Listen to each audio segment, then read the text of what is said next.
techniques, we get in touch by and by with our core being or core consciousness, which in spiritual traditions is often called the soul.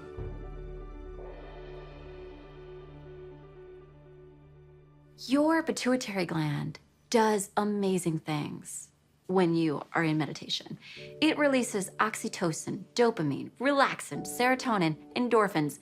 Everything good that your body can make is released when you make this spiritual connection. There really is this internal process that we can flip on like a light switch. We can flip on these juices of life if we just take a moment to connect. It doesn't have to be meditation or prayer. It could be going for a walk in nature.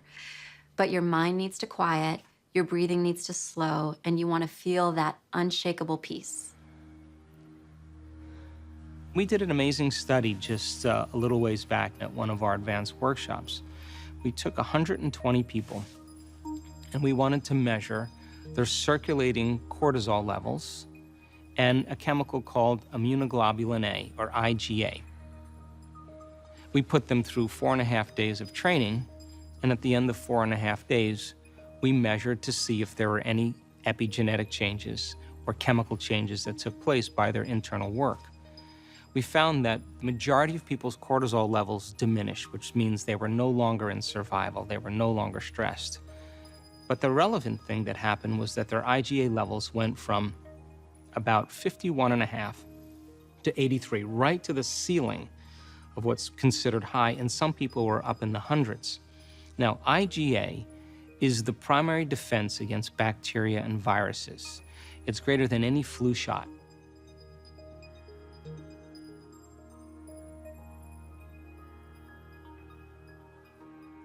The best part about meditation is it doesn't cost anything. You can do it anywhere, anytime.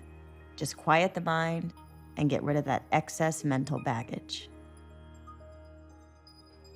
But the mind isn't all bad. You can actually use your imagination through visualization to activate a powerful healing response.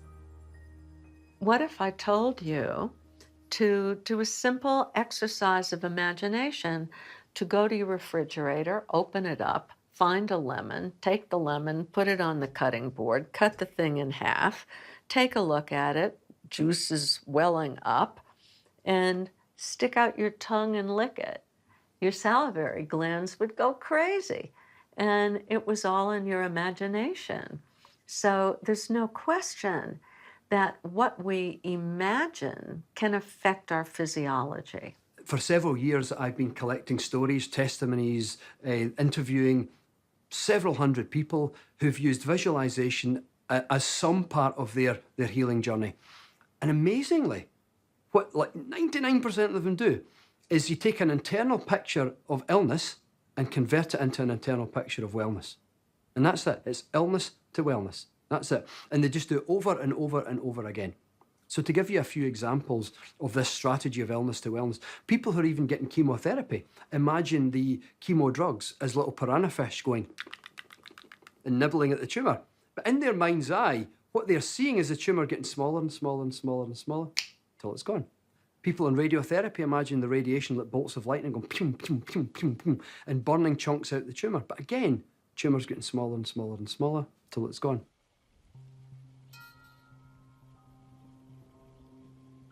Toward the end of the treatment, I was really weak.